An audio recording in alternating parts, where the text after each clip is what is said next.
why YouTube has an issue. Sometimes it takes it twice to get started. But I'm Linda Brubaker. This is Job Search Lunch and Learn, or Career Transitions Career Search Lunch and Learn. We are a job seeker support group here to support you in any way that we can. Okay. Know that you don't necessarily want to be here, but our goal is to give you tips, tricks, networking, and support so that you can move on and find that next forever job. And that's our goal. I'm a career coach. And I've been doing this now for the past 8 years. And over those past 8 years, I've had over 915 people who've gotten offers. What I'm telling you is that I know that the information that I have from over 20 years of experience in human resources as a talent manager, as a recruiter, both inside and outside, so a headhunter, as a hiring manager and an HR business partner, blended with all the information and the research and the networking that I do with my colleagues currently to find best practices in terms of helping to get you hired. All of that is here to help you move from this group to that next forever job or that next forever career. That's what I love to do. And this is my give back role. This is my way of providing that resources and support to all of you. So I told you that there was going to be no selling. There really isn't. The only thing that I'm going to tell you now is that I will put my information in the chat for any of you who want to work with me.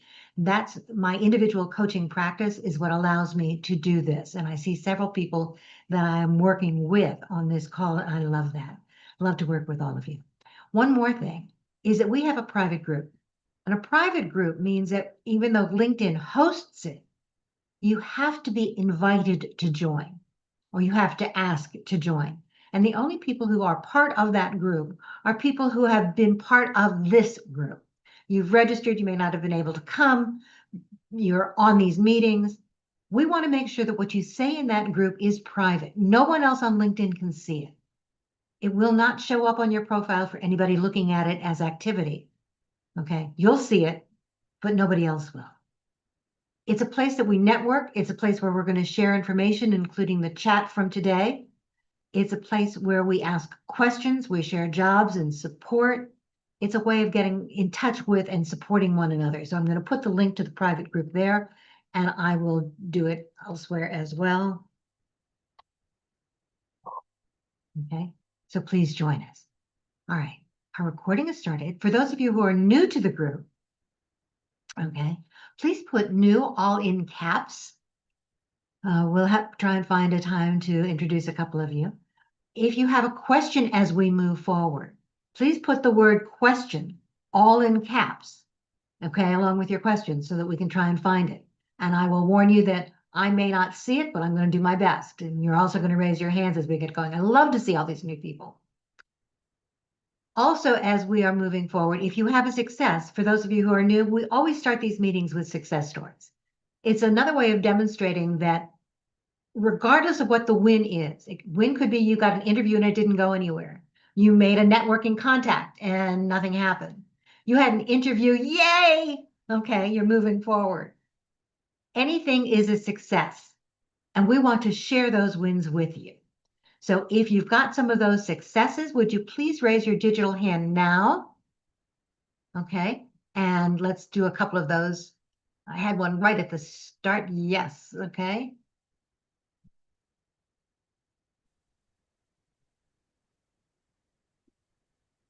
Hello. Uh, Hello. Good to be back. I finally actually did manage to land a job. How funny is that?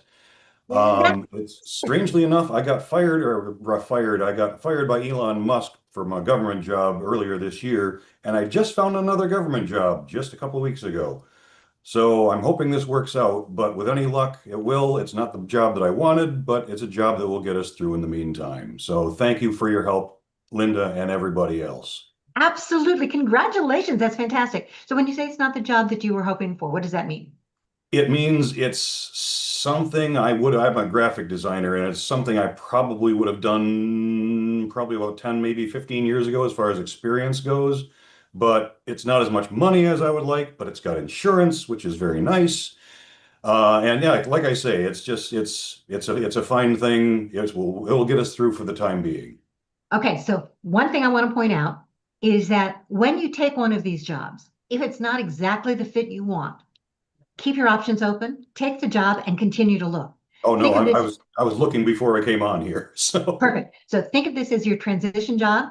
And by the way, if you get to that point and you find that next opportunity that you really want to talk about, message me and I will tell you what you can message, how you can message that situation.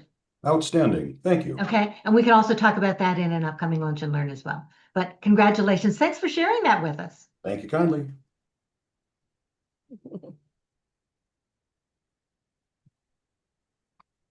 Hello there, Carolyn. Sorry. That's okay. Hey, yeah, I have 3 interviews this week, 2 today and 1 tomorrow. So I'm hoping something will happen.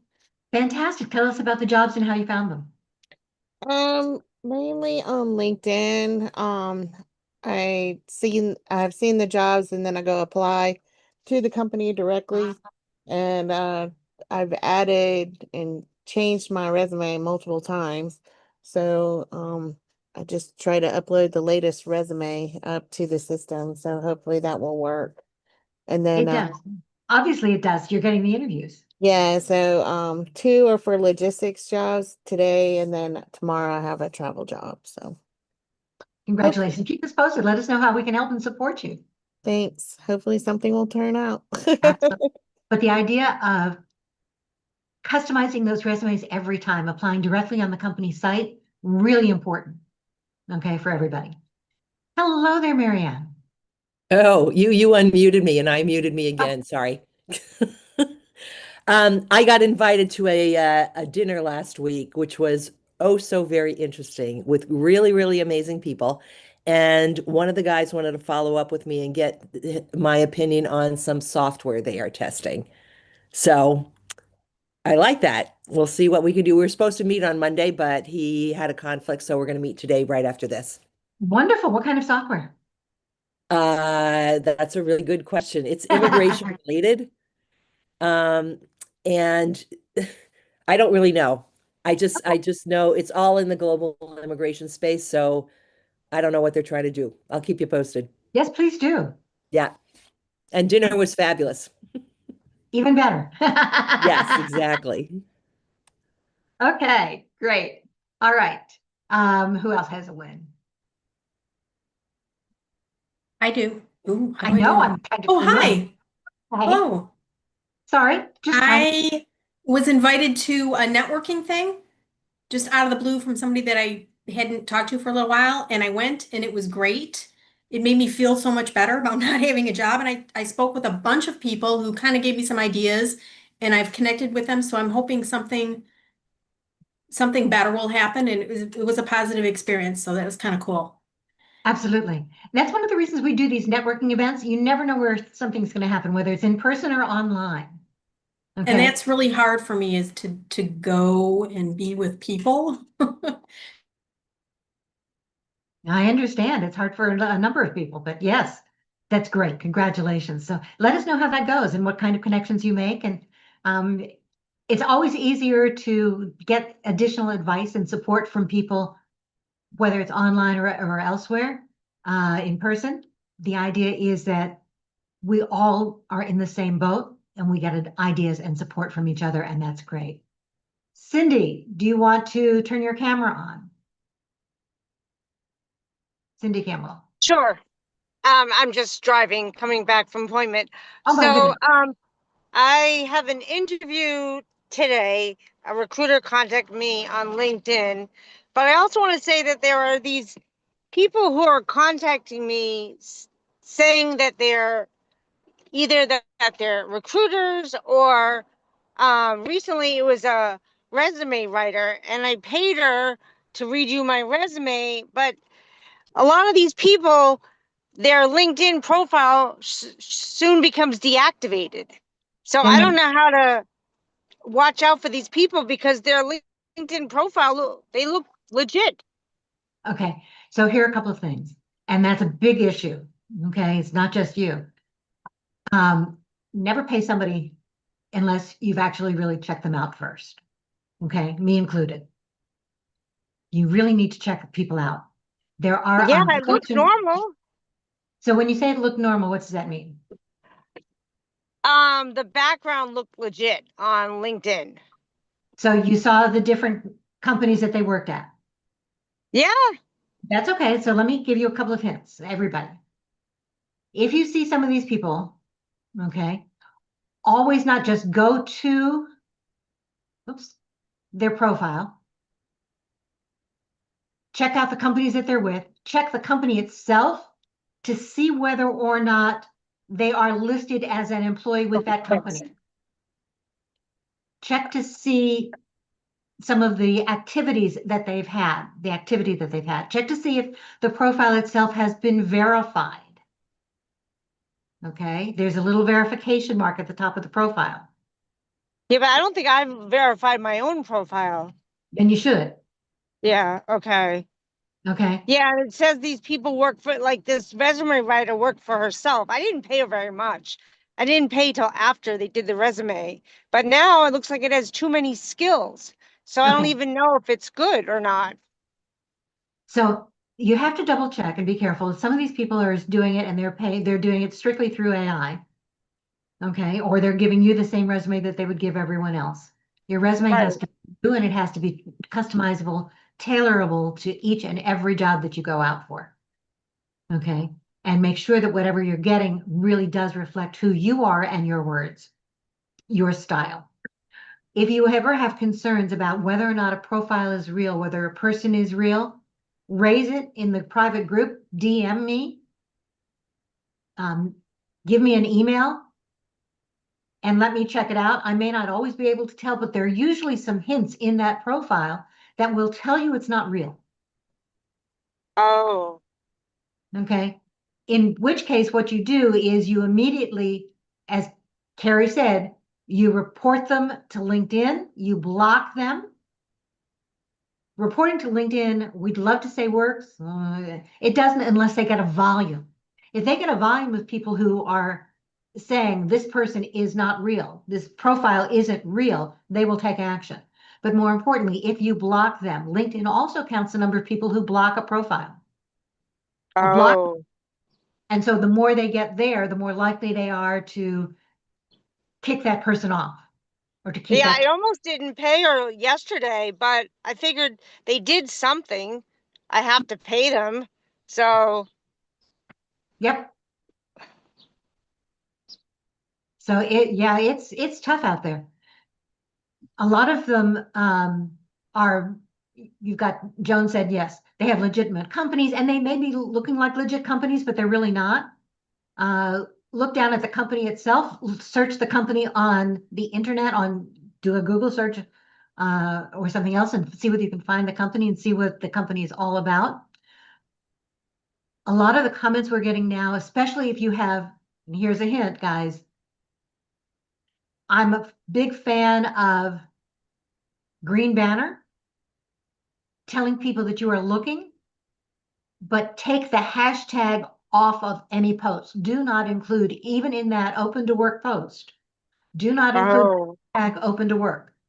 That hashtag open to work is what triggers all of those bots, those fake recruiters.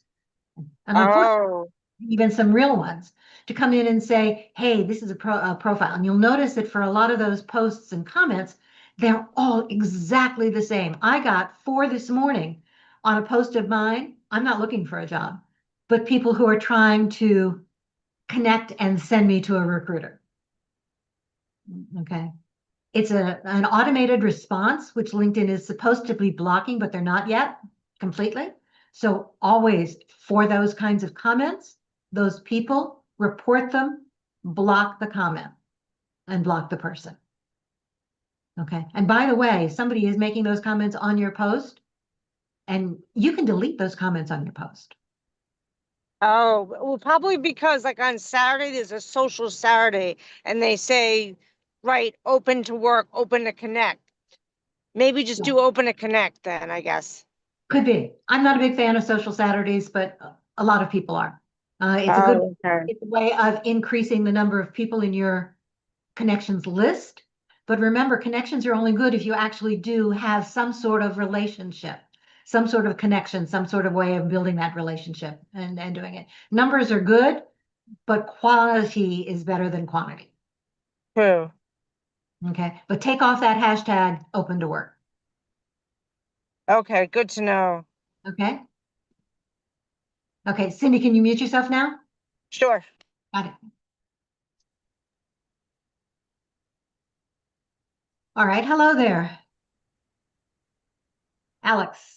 Yes, hello. My name is Alex Nazario, and I'm glad you brought that up. I'll get to that in a minute, but I did get a few interviews in the last couple of days, and one of my friends that said there's going to be an opening, so I got like 4 or 5 things in the fryer, in the air fryer there, and but the thing is when I'm going to start. I'm glad you mentioned the hashtag because I got a couple of I work for an internet security company and I'm very leery about, you know, it just seems so weird. And I looked up their once I put open to work and I put my job search campaign, I started getting these recruiters and I looked at their profile and they have like 3 connections. It says the United States of Minor Islands, which is, I don't even know if that's even a place. It's Like not. that right there, once I see 3 connections and you're from the United States of the Minor Islands, that right there is a trigger for me and I block them right away. Good. Boom, done. Whoop, you're out of here, and but now I'm gonna take your suggestion, Linda, and take out the hashtag because it seems like every time I do that, I get those 3 connection guys, people with the United States of Minor Islands. So I'm going to do that. So thank you for that. Absolutely. Oh, and by the way, one more thing. Have a good day unless you have other plans. That's all I got. Thank you. Thank you, all of us. Okay, so the idea is that, okay, unfortunately, there are a lot of scammers out there.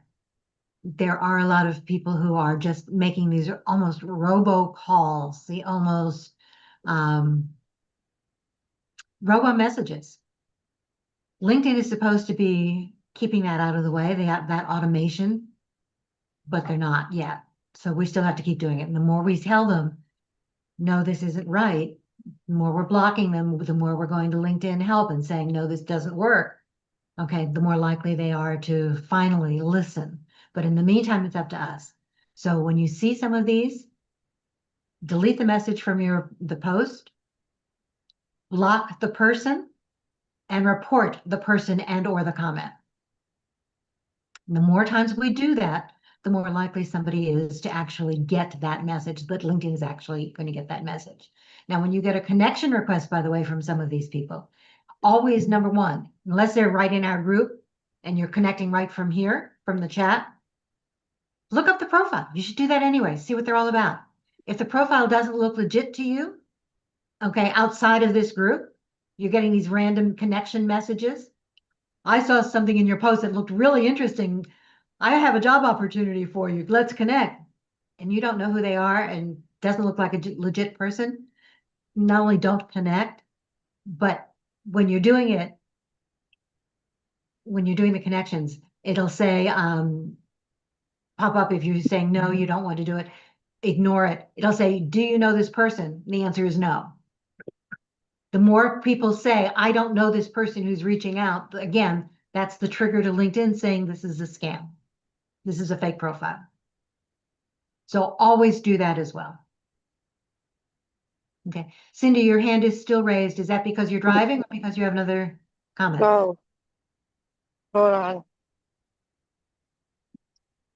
I can lower it. Got it. Okay. Okay. You got it. Do we have any other quick wins for today? Okay, I saw a number of new people. If you're new, okay, we're gonna give you 1 minute or 2 minutes to introduce. We're gonna let 3 people introduce themselves. Okay, so if you're new, please raise your digital hand. I'm assuming that, by the way, you've all introduced yourselves in the chat. Okay.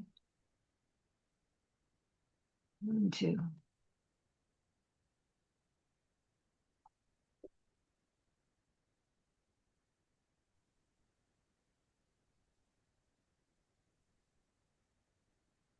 Okay, so we've got, all right, I have 4 people, so let's do it.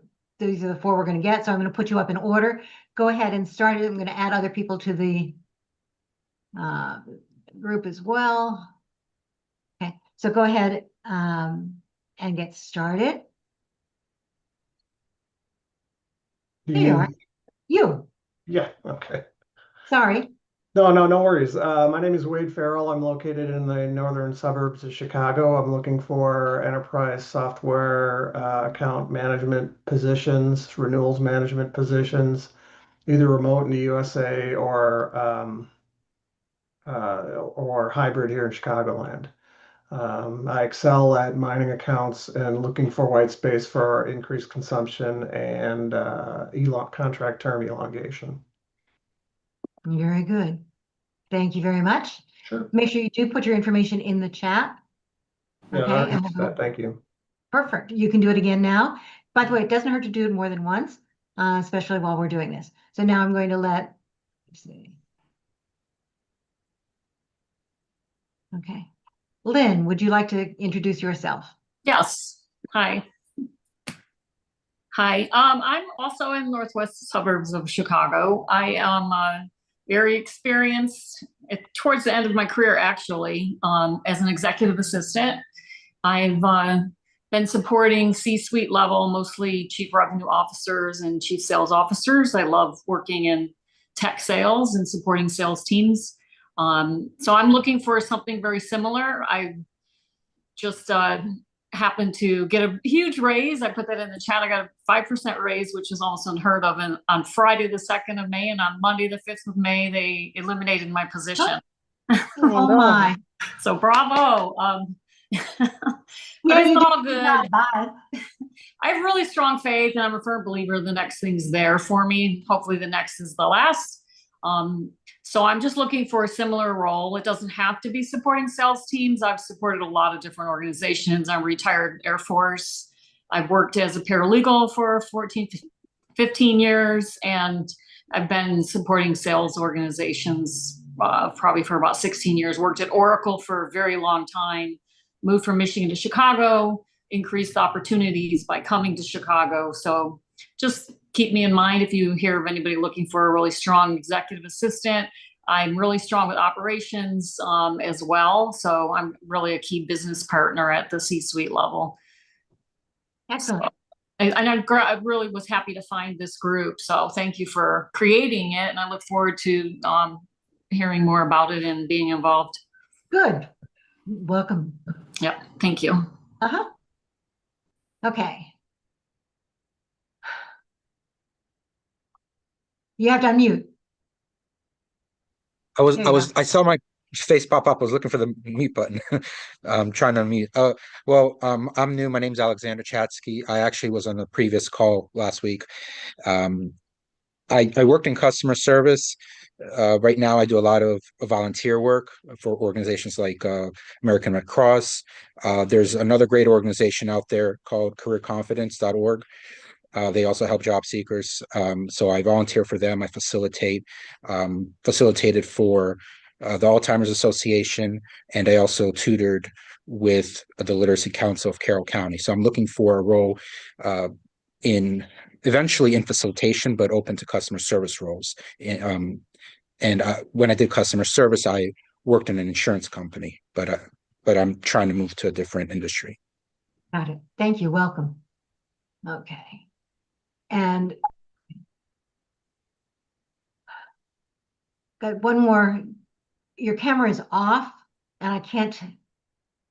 Okay. There you go. You want to join us on? And then we're going to get to the Q&A. Here we are. Me? Yes. Oh, great. Okay, Christian Rougeau. I'm a digital marketer in Middletown, Connecticut. I travel long distances for work, so surrounding states is no problem. I do digital marketing across the board for small companies and for large companies that I've worked at. Most recently, Council on Foreign Relations. My specialties would be analytics, SEO, SEM, conversion rate optimization, and website production. Okay. Good. All right, last introduction, and then we really need to get to the Q&A. Here we go. Is that me, Shahzad? That's you. That's Okay. you. Hi, everybody. This is Shahzad. I am located in the greater Boston area. I am exploring new opportunities. I am a very experienced procurement professional, worked internationally at a level of senior manager and director level, primarily in the not-for-profit space and healthcare industry. Thanks to Elon Musk and current administration, they closed down the U.S. Agency for International Development, and my organizations primarily rely on that agency for our global work in about 50 countries. Uh, I am looking, in the procurement roles for a senior manager, director level. Uh, the closest thing, although this is a field one could apply everywhere, but one of the things when you look into the private sector, and this might be a challenge with the others too, I would like to share my experience, and any feedback would be great. For example, I was in healthcare industry and a very diverse procurement experience in many areas of the procurement when you break it down. And I thought the life sciences, pharmaceutical, or healthcare in the private sector is a good fit for me because I have a much diverse global experience. I have actually got quite a bit of interest in the last 2 months. I have reached to some interviews, second, third, and even final stages of the interviews with some companies. Uh, I think at the end of the day, either, those companies, they were very good and transparent, told me that, in like two instances, they picked up an internal candidate, which is understandable. And in a couple of instances, they said, "Oh, your experience is great, but your experience is more general, and we would find, or we found someone with a very specific industry experience."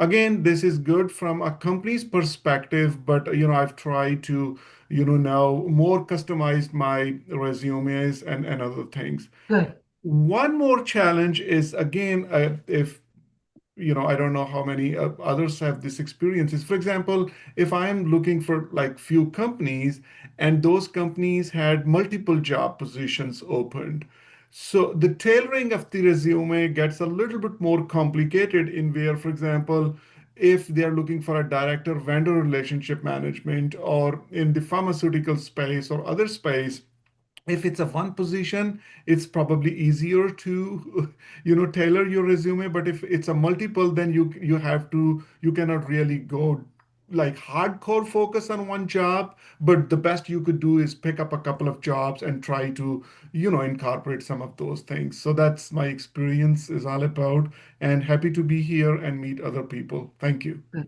You're welcome. Okay. All right. So a couple of things.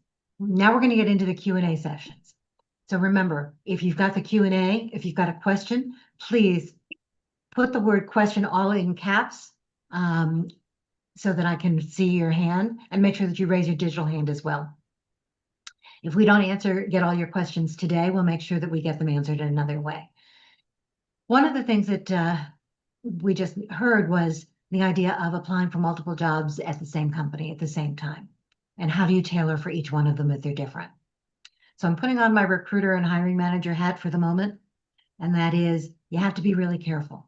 If you're applying for two or more jobs at the same company at the same time, and those jobs are very similar, that's fine.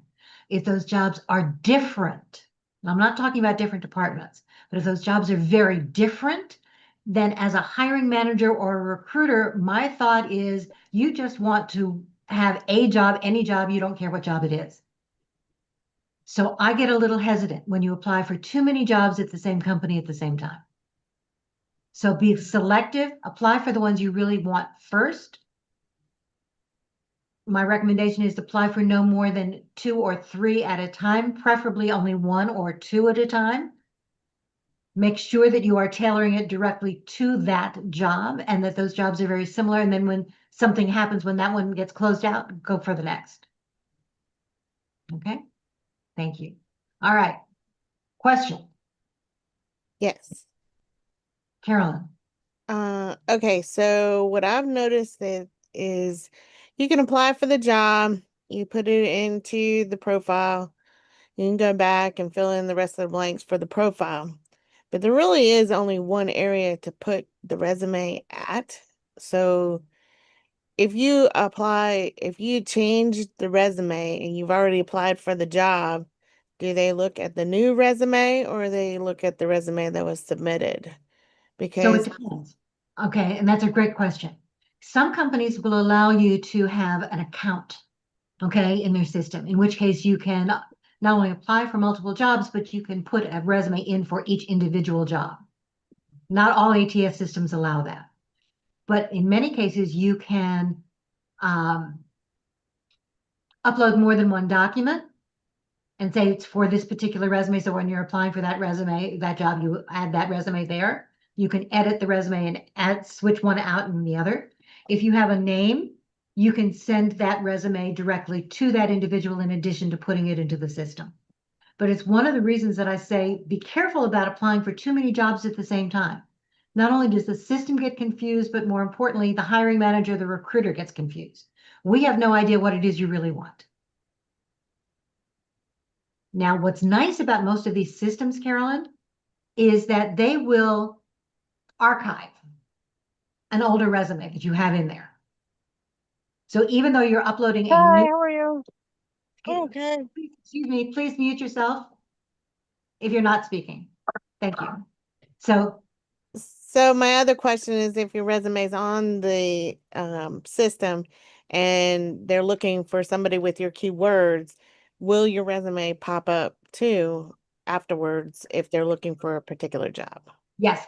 So if the recruiter is a good recruiter, and I'm not going to tell you that they all are, but the way that these ATS systems work, ideally, Nice flowery bags. excuse me, whoever is speaking, The please. flowers in the bags. Cindy. Oh, Excuse me, I can't tell who that is, but please mute yourself. It's Cindy Campbell. oh, sorry. Thank you. Okay, so the best way is that the ATS system is an applicant tracking system. It's a database. And a good recruiter will go in and search keywords for their current job, whatever that opening is, whether you apply for it or not. Okay, will they look at all the applications for people who've applied? They should. At least they'll pop up in their email. And one of the other questions was, if you upload a resume on LinkedIn, is it not seen by recruiters? Apply directly on the company's website. We know that then it will be in their system and it will be searchable by their database. Okay, so yes, if the recruiter is looking, they will search out not just the resumes that are there that have applied for the job, but they can also search to see other people that are in there to find the right candidate. Often as a recruiter, I would do that first before even posting a job, because I knew I already had people who were interested. And especially if you've had an interview with anyone in the company, okay, or any kind of a relationship, they will check those first, okay? And that always makes a good thing. And I've had several people who've gotten offers and jobs for jobs that they hadn't really applied for because their resume was found within the internal system and they were asked to apply. Yeah. Okay, does that help? Yeah. All right.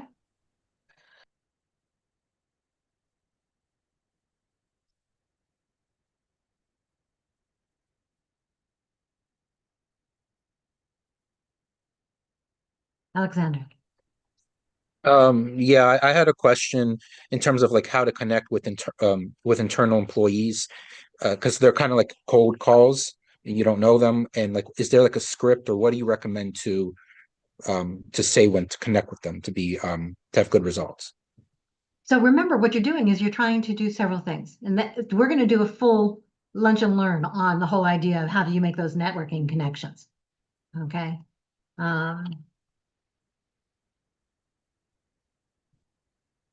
Especially for like internal referrals. That's the other thing I was going to ask about. Okay. So internal referrals are good, without a doubt. Referrals externally are good too. If you are applying for a company or for a job on a company site, and by the way, apply on a company site, never apply on LinkedIn directly. Go directly to the company site. tells you that the job is real and it actually does get to the recruiter faster than if you do it directly on LinkedIn. Okay, so you want to really make sure that you're doing that. If there's a name on LinkedIn for the recruiter associated with the position, there's your connection. But when you're applying for a position, go to the company's website directly to apply, but also go to the company page on LinkedIn. Follow that company. It will also then tell you the names of internal employees. The more of those employees that you are connected to, the more you will show up in the company's internal search engines. He's really interested in this role in this company, okay? Whether you've actually had conversations with these people or not, it really helps. At the bottom of the About section on the company page on LinkedIn, the company is large enough, they will have something that says, I'm interested in future opportunities. Click that.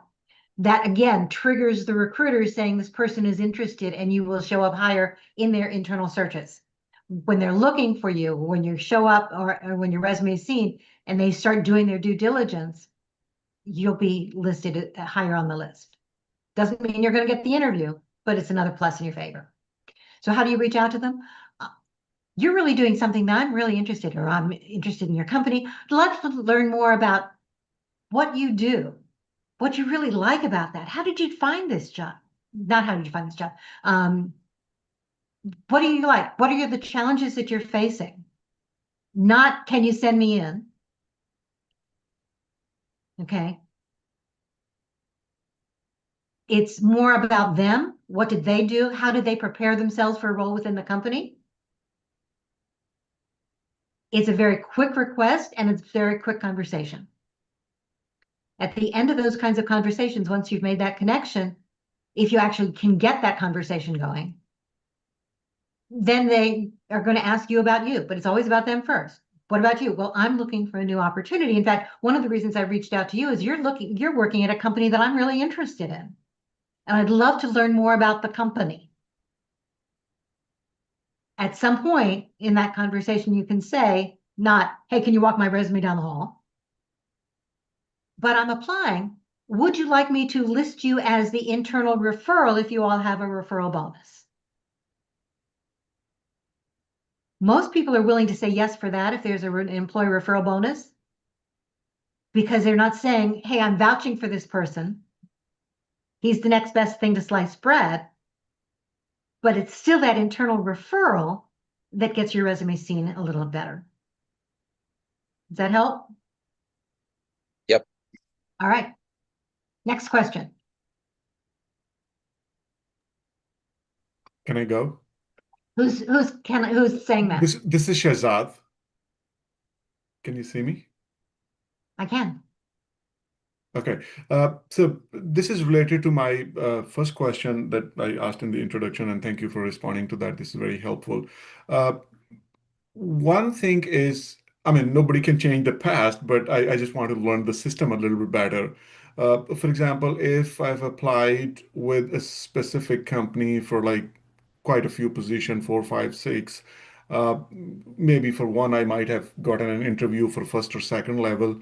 Uh, and I see that, in some areas you could also change your resume and delete at least the previous one, so you have your most up-to-date setting. The question I wanted to ask, in your experience, do you think like if you apply for a new job and the recruiting, and with the bigger companies there are quite a few number of recruiters, so can the recruiter see that this person has also applied previously X number of jobs, and how to correct that perception if I've applied like for too many positions? Is there something you could do?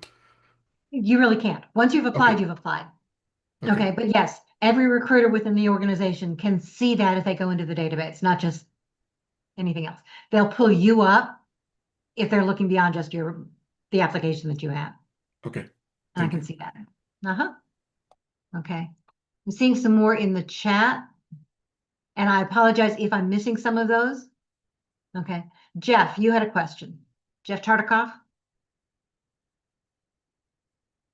Are you here?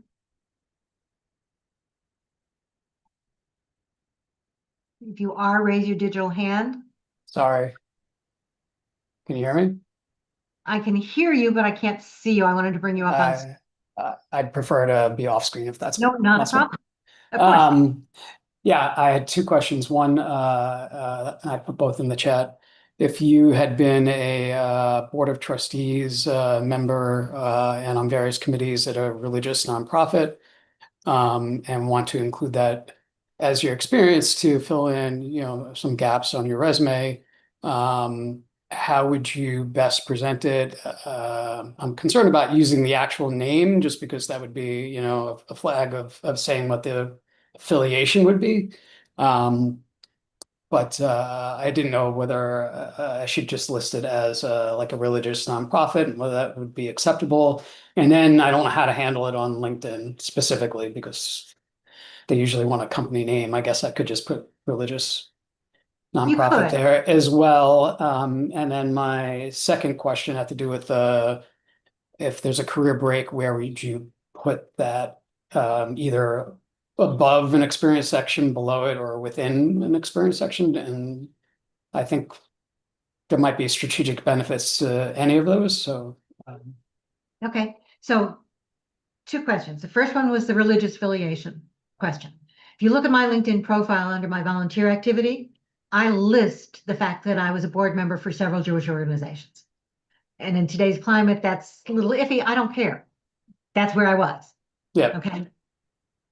And that's important to me because I gained a lot of skills as well as being able to provide the ability to give back in a variety of different ways. So yes, you can leave it there under volunteer organizations. You can leave it under your experience section if you want to, but we don't necessarily have to label it as that. You can call it board service. okay. Okay, if you're at all concerned. But yes, if you are in an interview, somebody may ask about it. But the idea is then if you're listing it on the experience section, you want to talk about what you gained, what skills you were able to do, what you accomplished. Sure. And No, of course. Yeah. I was Okay. just trying to figure out, again, if the wording of that, without using the specific name and, It's up to you.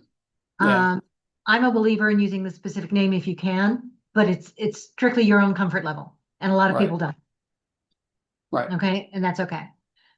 Next, And then, I'm sorry, sorry, the, we the, had the oth- question the, about the job gap. yeah. Okay. LinkedIn has a double-edged sword in terms of career gaps. They have the ability in your experience section to include something from their drop downs called a career gap. Don't do it. Okay, unless it is in between your current activity and a past one. But if that's your current one, please don't do it. And the reason for that is that while LinkedIn lets you do it, it knocks you out of or makes you much lower on the search scale if that career gap shows up as your current situation. Right. Okay. So Jeff, where was your career gap? Where? It's current. No, I meant what in your history. Is it current? We've all got a current one. Right, but I'm not sure. In other words, are you talking about what's happening now? That's correct. Okay, so if you're talking about what's happening now, that's not a career gap. Okay, Well, if you've been laid off, that's understandable. It's been an unintentional career gap at this point. In which case, then you come up with what are you doing now? Why did you take if you don't mind? I'm focusing on personal development and figuring out how to connect human connections for service businesses to what's happening with AI. Okay, so you're doing some AI training. So you're doing personal development. We can come up with a way of phrasing it. Oh yeah, no, I'm not worried about the phrasing. I'm worried about the placement of the career gap section. You don't list it as a separate. Relative to the experience. It is not a separate section. If this is what you're Okay. doing now, that is your current experience. Okay, so that I think is my answer, that you would not separate it out from your experience. You would put it under the experience. Absolutely not. Yeah, that's exactly where it goes. Okay. Okay. And I know I'm missing some questions, so please I'm at the bottom of the chat now. I know Sandra, you had a question about hobbies and interests. Sandra, do you want to ask that question while I look for somebody else as well?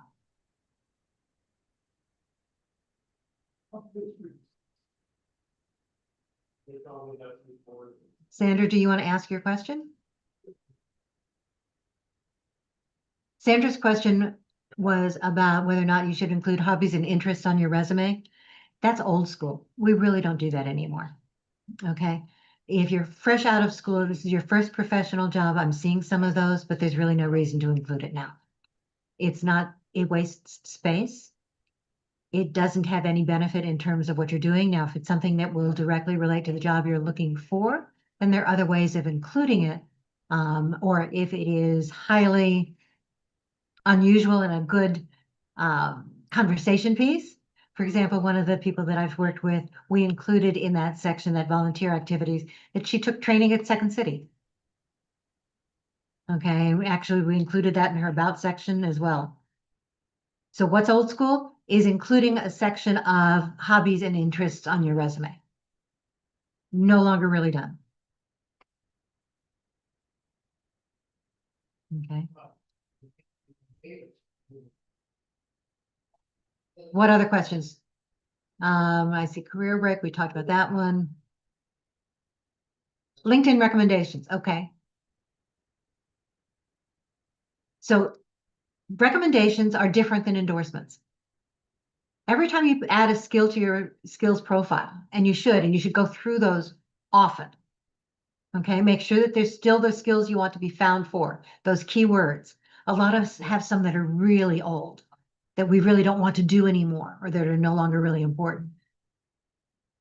Make sure you're using the drop-down boxes for those terms, because those are the searchable terms. And then make sure that you are asking some of your first level connections to endorse you for those terms. Now, LinkedIn don't listen to this, but an endorsement is a simple click of a button. A first level connection, all they have to do is click and say, yes, I am endorsing that person. It doesn't mean that you really know anything, although we'd like to make sure that it does. But anybody who's a first level connection can endorse you for one of those skills. The way that you get found on LinkedIn is through those drop-down skills. It's one of the main search tools. And the more endorsements you have, the higher you show up in that search. If I'm looking for that particular skill set.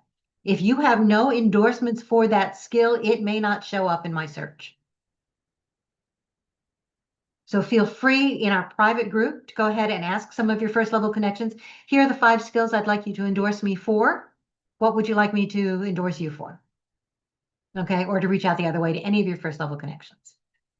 Now that's different than a recommendation. An endorsement is a click of a button. A recommendation is somebody who really knows you in that particular role. So an endorsement is something you can either volunteer to give or you can be asked to give. You can ask someone to give you a recommendation. The recommendations show up at the bottom of your profile. People may not read all of them, but yes, those terms are still searchable. But they're going to look to see whether or not you have any and how many you might have. And they may look at the last couple just to see what's there, especially if you're looking at a job and they're really serious about you and you're in the interview process. People will read some of them. So are they important? Absolutely. If you haven't had a recommendation in 5 years, ask for one. I would like you all as homework to go out and ask for at least one recommendation to make sure that you have at least one current recommendation within the last year. So, but if it's in 2024 or later, you're fine. If it's not, make sure you ask for one. I'd also like you to think about giving a recommendation to someone. It can be somebody you've been working with in a volunteer opportunity. It can be somebody you worked with in the past. It can be somebody you've networked with. Whatever it is, reach out and give a recommendation. It will not only be appreciated, but it shows up on your profile in terms of the recommendations that you've given people, as well as the recommendations that you've received. The words don't show up, but it shows that you've made them. So it shows that you're viewing this as a give and take opportunity. Okay, so that's an important.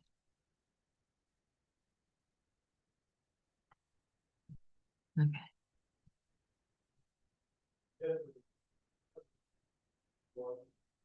Alexander, you had one more question?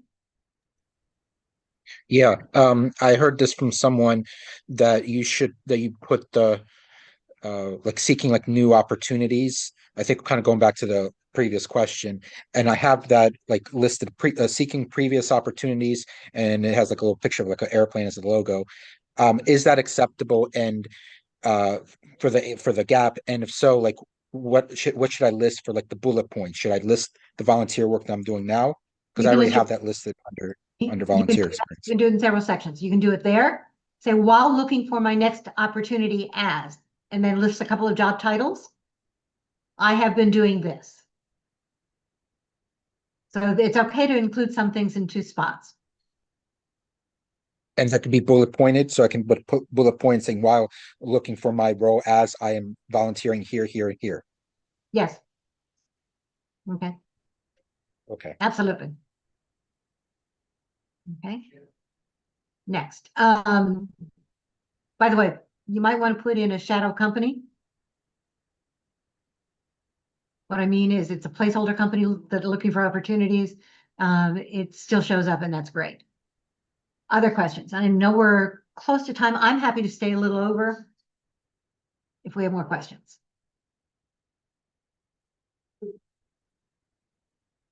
Yes.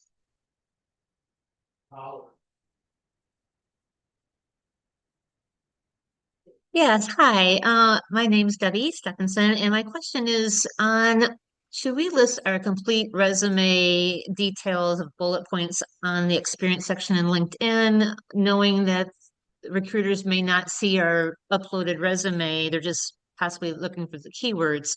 So, or do we just summarize what we did in our jobs on LinkedIn? So that was my question. Summarize or have the complete resume? So number one, never, ever, ever post your resume on LinkedIn. Okay, you want people to ask you for it. By the same token, what you want is your resume and your LinkedIn profile should complement one another. You need enough information on LinkedIn to make me want to see more, to ask more.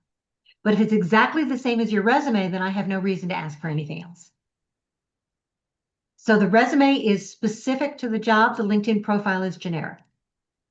While you can change it at the drop of a hat and it changes in like a 30-second time frame, you can't change it every time you apply for a new job because you never know when somebody's going to look. So you want enough information in that LinkedIn profile in the experience section to tell me a little bit about the company you worked for and the kinds of things that you did, why I should be interested.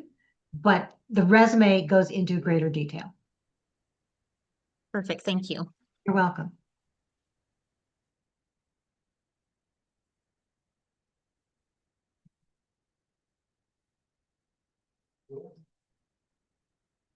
Yes. Jay. Thank you. Hi, nice to meet you. My question here is, have you ever been to job fairs and do you believe their great success in the job search process, or do you believe they're not as successful? Job fairs are useful in, especially for certain kinds of jobs. Okay. For professional level jobs, not necessarily, especially the higher level jobs. Depends upon the job fair itself. Always double check to see the companies that are going to be there, Jay. See what kinds of jobs they're offering, the people who are going to be there, and then you can see. If nothing else, what it does is it gets your resume to the company. If the company is the one that you're really interested in, then absolutely go and talk with them. But the question would be, you want to say, I realize you're not recruiting for this particular position. Who within the company would be the best person for me to contact? So use it as that networking opportunity in addition to the resume. Always, though, double check to make sure that you can connect with people. Make sure you have your LinkedIn URL for people as well as your resume to hand out. The other thing is, if you can ask them for an email address to email the resume to, that's a good thing because that saves them time in terms of having to scan the resume and put it into the system. speaking as somebody who's had to do that. Thank you. You're welcome. Jeff, your hand is up. Do you have another question? Yeah, you had mentioned not putting interest in hobbies, which I know is kind of an outdated thing, although I was considering putting something on my resume about being an avid runner under an additional information section, and then like an achievement, like completed, a marathon or something like that, mainly to show, energy and to counter age bias. I thought that might be a good, strategic way to actually put something there, and not just general likes to cook or, things like that. I wanted to get your thought about that. You could. I might include that instead of a separate section. Okay, you can, in the professional summary up top, just completed my first marathon or my 10th marathon. In your about section, you can include that as well on LinkedIn. Sure. No, I was speaking specifically about the resume. On the resume, and I understand that. So on the resume, if you wanted to, if you think that it's important, you can. Okay, you can include it as one of your accomplishments. Okay, kind of an aside, by the way, you can include it in your summary section. And if you want to include it in the bottom, you can do that as well if you think that that's important to you. I wouldn't include a lot of things, but you can include that one or two. Do you have a opinion or preference of where it would go, or no, that doesn't matter? So Sherilyn said you can put it on your banner. I wouldn't put it on your banner, Sherilyn. You could, but takes away, I think, from the other things that you're doing. I've seen people include it in their LinkedIn headline. Okay, those words that go underneath your name. Okay, you can say avid runner there. You can say marathoner there on LinkedIn. And that's probably where I would include it on LinkedIn. On LinkedIn, there may be a section, and I would include it in your about section if you thought it was important. I have one client who has talked in his headline about running his X number of Boston marathons. Okay. And another one who said, what is she calling it? I want to say wannabe, but that's not the phrase that we use. She hopes to be running her next Boston Marathon, so kind of thing. But yes, you can include it there. You can include it in your LinkedIn profile as well. And on your resume, if you want to include it as a separate section, you can do that. Thank you. Next question.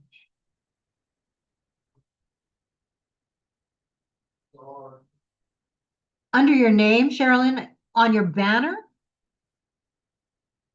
Okay. All right. I'm going to go through some of these. Sherilyn, I'll get to that in a minute. Yes. Remember that I want you to connect with other people in the room.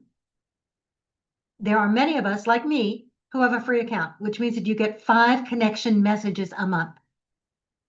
If we are in this room, normally I'm going to ask people to send me a message as to why they want to connect. But if we're in this room, honestly, don't waste a connection message on me. I know who you are. You know who I am. Okay. I will connect with you just from being in this room.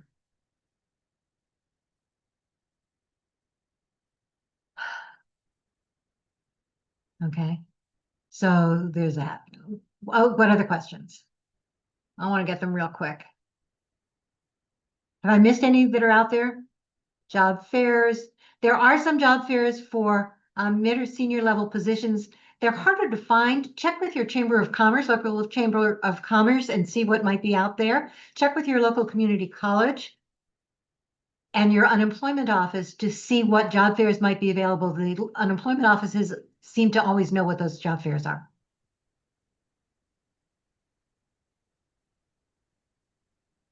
Be careful about those that are too general.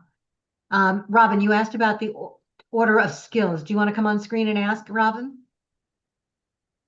I do not want to come on screen at this moment. Not a problem. So just ask your question.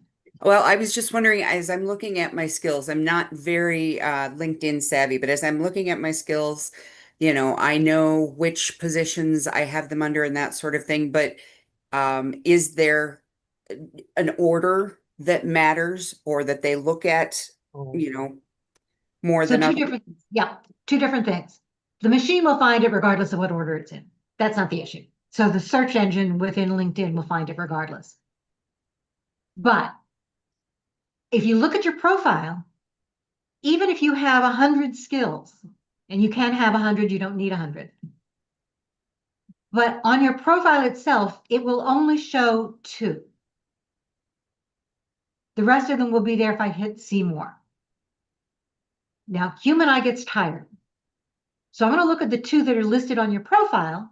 I may, if I click see more, I may look at the next 5 to 10. And then honestly, I'm probably done. So the order does matter in that sense.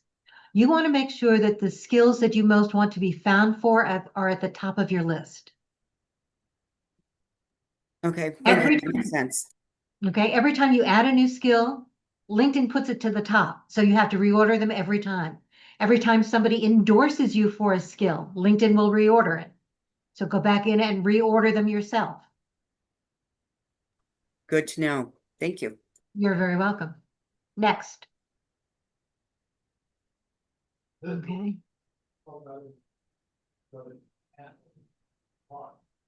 Sorry, my mouse isn't working. Okay, you've not asked a question before. Go ahead. Me? Okay, Yes. great, thanks. It says spotlight. That's a new experience for me. Sorry. So, I'm a digital marketer, and I've been using AI regularly in the past year, especially since I've been between jobs. So, how do I highlight that use of that on my LinkedIn more than just, I want to say more than just Chat GPT, because I've been using a bunch of them, and it's wider than that. So you're using them for what? Okay, using them for digital marketing, for content creation, and for research. Of course, for research into jobs and companies, but I mean research in general.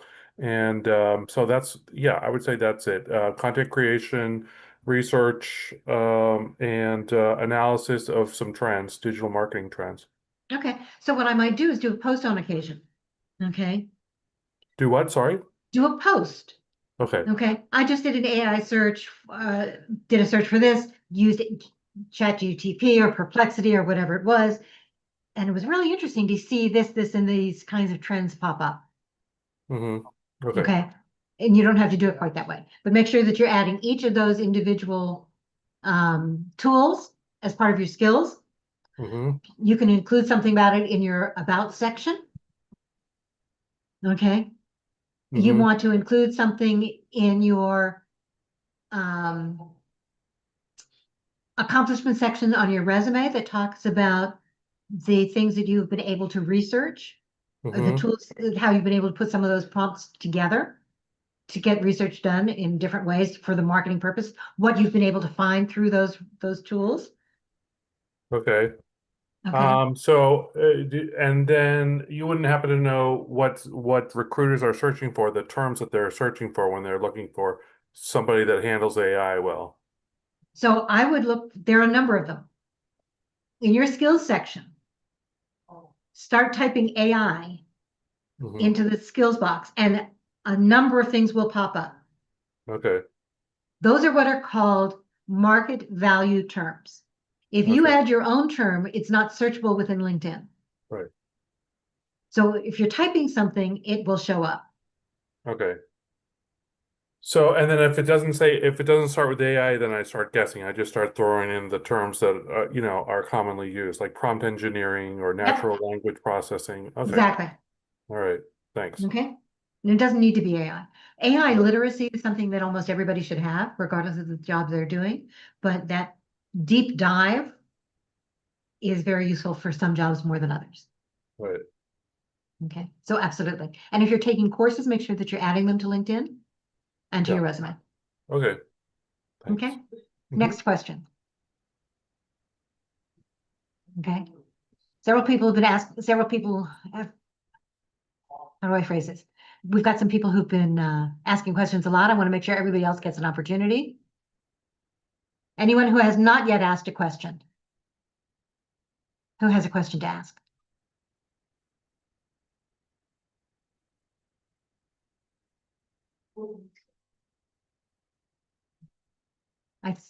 Have I handled most of them that are in the chat? Not mine. It's about AI, interviewing AI bots. You know what? That's an entirely different thing, and we're actually going to do an entire section on that. Great. Okay, great thought. By the way, if you have ideas for future sessions, please put them in the chat with the word idea all in caps, and I will make sure that I find them and we build them in. I'm building out sessions for the next month or two so that we make sure that that we've got some good things going. Next week, by the way, Kenneth Lang, who is both, what does he call himself? A LinkedIn introvert no more. He is a career coach. He is a career supporter. He's often on these calls, but he works with a lot of people in career transition on LinkedIn, helping them to determine the best uses of LinkedIn for people in career transition. So he's going to be our guest speaker next week. Make sure you bring all your questions then.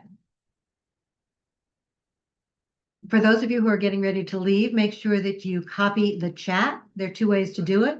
One is to go all the way up to the box where it says Job Search Lunch and Learn, and there's 3 dots to the right, and you can click on that, and it'll say Save Chat. The other thing you can do is the old-fashioned way, slide your cursor all the way up or down the box, do a Control-C, and then copy it and paste it into a document of your own. I will also add the chat to our private group later this afternoon or tomorrow. I have time for one more question. Yes, Kenneth is great. I agree. Great resource. If we didn't get to your question today, we do this again next month as well. The first session of every month is one of these ask any kinds of questions, so we go all over the place. And that's one of the beauties, is we make sure that we get as many of your questions answered as possible. If I didn't answer it today and it's in the chat, I apologize, but I'll try and answer it in a post or in our private group. Anyone else have a question today? Okay, Jeff, you had one more? No, sorry. I don't know why That's okay. hand got raised. Not a problem. Okay. Hi, Linda. I have one question. Yep. So I'm sorry, who was that? this is Akshat. I don't know how my name changed, but I can't come on the screen right now. That's all right. Just say it out loud. Yeah. So the question is that if I'm on a visa and I have a visa situation, how do I tell that to the recruiter, or make how this is not a problem, but this is more like a standard practice that is being done in the industry? How I long? I understand. How long does your visa last? What kind of a visa is it, may I ask? It's an H1B visa. An H-1B? Does that mean that you need sponsorship? Yes. Okay. So you will need to tell a recruiter that you will need sponsorship for the job if they ask. Right, but how do I put that in the application process, or maybe the cover note? Should I put it in the cover note? Okay. Marion, do you want to answer that one? I do. Who's the person that's speaking? I can't see them. He's not on screen. Oh, can you contact me directly and I can walk you through the process? Perfect. What's your name? Akshat. Okay. Akshat Jain. Yeah. Write it down. Yeah, I'll write it down. Okay. Okay, put it in the chat. Yeah, thank you. Yeah. Okay, thank you. Thank you. So yeah, I've worked with a number of people who are on those H-1B visas or other visas. Sponsorship is, I wouldn't say that it's easy to get right now. Yep. Okay. but there's still, depending upon the jobs, and the industry, it might be usable. Okay. Thanks, Marianne, for jumping in there. Any other questions?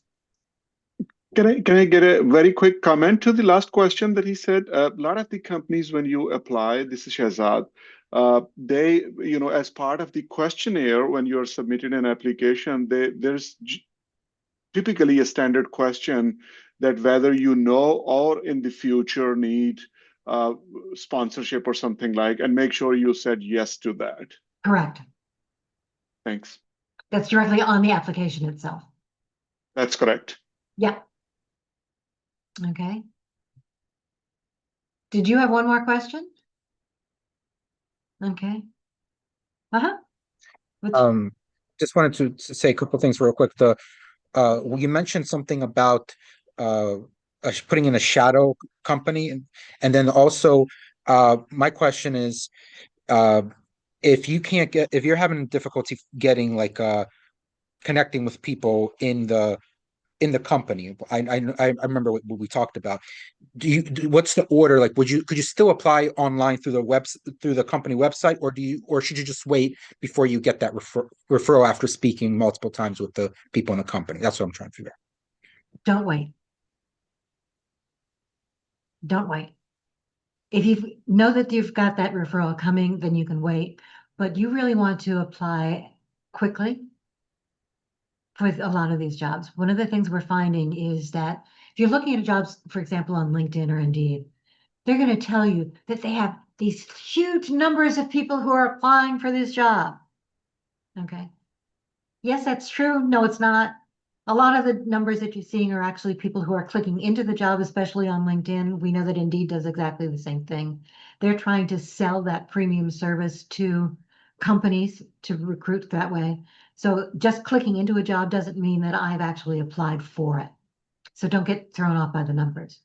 That said, we know that a number of people are doing a spray and pray approach to jobs. They're applying anyway with the same standard resume, or they're having a bot do it for them, or an AI resume, AI generated resume. So recruiters are getting inundated. The more you tailor the resume, the better off you are. The more it's written in your voice. In other words, AI is great to generate ideas, not to write it for you. Please, with all of my hats, okay? Please don't let AI do a resume for you. Second, apply sooner rather than later.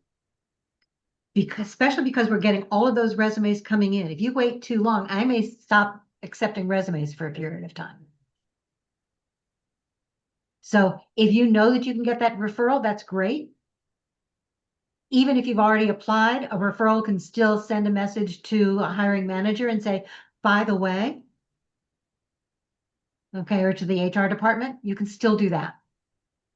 They may not get that referral bonus because it's not on the application itself, but it can still be done. So What was that shadow thing, the shadow company that you mentioned? So if you go into our private group, I think I've listed several, and I was looking to see whether or not I have it quickly here. And I don't. Yeah. Okay.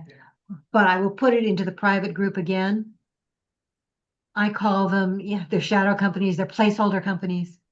But if you go into LinkedIn and do a search, a company search for open to work or the kind of job that you're looking for and open to work, it doesn't matter exactly where they are, but for most of them, they're really just placeholder companies. And that's where you put like seeking new opportunities. And okay, I think I have that already. Perfect. Okay, just make sure that it shows up in the top of your banner. It doesn't. It shows up in the experience, but not the top. I don't know why. Then then it's not listed as, they're not finding it as a company, or they are not showing it. You didn't say, please show this as current employment. Even if it's at the top at the experience, it still has Doesn't to make any be. difference. You still have to say, show this as my current employment. How do I do that? You go into,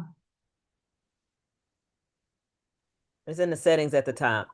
it is, when you're putting in when you added that job. Exactly. So when you edit that job, it will say, do you want Yeah. to show this as current employment? Okay, I have to go into the settings. Okay, I'll have to do that. Okay? And it's also just editing that job that you put in. It's Okay, show it's this at the is where same you're place where you show your school, if you want to Correct. show your school. Exactly. Okay? Okay. All right. So you edit your contact information, your headline information. Okay? Perfect. Thank you for chiming in there. I didn't see who You're did that. welcome, Linda. This is Tracy. Thank you, Tracy. I appreciate it. Hey, Linda, real quick. One, when you apply to a job or when you see it on LinkedIn, a lot of times you'll see who's a member of the hiring team or the person that Yes. posted it. So you can always reach out to that person if you can get to them. But my question is this, I know you've talked about it and I want to kind of put it back in the stream of things here of you don't want to wait to apply to try to network in so someone gets that personal referral. But the issue is if you can't get to them fast enough for them to give you that, oh, I'll give you the personal referral link. Like, what is your recommendation? Because I've had before, oh, I wish you'd have told me, I would have given you a link. Well, I would have had to wait a week or so for you to respond to me. And that might have been 2 weeks behind the time I needed to, I applied. So any recommendations, like if you know the person personally and you know you can get to them easily, great. But if you don't, I mean, don't you just apply and then say, basically, I apologize. Next time I'll know. I can reach right out to you directly and say, I need that personal referral. I'm about to apply. Correct? The other thing you can do is say, I've already applied. Thank you. Would you please please take a look at all the materials that I've applied. And I'd love it if you could make any internal connections for me if you would. Yeah, I've done that and that works. I just wanted to throw it out there to remind people that don't wait per se, but don't feel bad when they say, oh, I could have given you a personal link. Just thank them and say next time kind of attitude because you couldn't wait. And the other thing you can do is ask whether or not that you can still use that personal link to remind people that your information is in the system. Yeah, I've had one where they said I'll send something. Well, it'll attach my name to your application. Some companies allow that, but a lot of them, once you apply, they can't do that. They have to then get to the hiring team. That's true. So what happens with that person then is you want that person to send a message to the hiring team. Yeah. This person has applied, please take a look. And that's all they have to say. Thanks, Linda. You're welcome. Can I ask real quick? So I already had it, the check mark next to the thing that says I'm currently working in this role, but I also see a separate thing that says the notify network of like the changes in, is that No. what you're talking about? No. I'm not, I don't want that. You're talking about just that check mark. Just that check mark. Okay, because that's been selected and it still doesn't show. Then LinkedIn doesn't list it, then it's not showing as a company. It doesn't show at the very top. It shows under the experience for some I reason, but not understand at the that. top. It's not showing then as a company. So, I have to do that. And I apologize. We're kind of out of time right now. Let me see whether I can do. We'll do a session where we look at individual profiles if we can. That'd be great. Okay. And do some work there just to give a quick idea. But I will put the group in. Linda, can I try to help him real quick? Yes, please. It's I have star marketing at the top of mine. That's my filler thing. And all you do is at the very top of your profile where the pencil is next to the little link thing, click that. Okay. And then you scroll down and it will say there's a check mark right underneath current position and it says show current company in my intro. Correct. Okay, now I And you see check that. Exactly. And you can Thank do you, the same Tracy. for education if you want to show your school. Okay, I got it. Now now it's showing up. Perfect. Okay. That's exactly what we want. Thank you. You're Perfect. welcome. Thank you so much. Thank you. Okay. Had to go to my other screen to try and do that too. No, that's all right. I was already over there doing something, so. Perfect. Okay. Anything else I can answer for anybody today? Thank you all for hanging in there with me. If we didn't get your question answered, please make sure that you either DM me with another question or send me a message. Make sure you connect with me as well. Make sure you join our private group. I'm actually going to stop the recording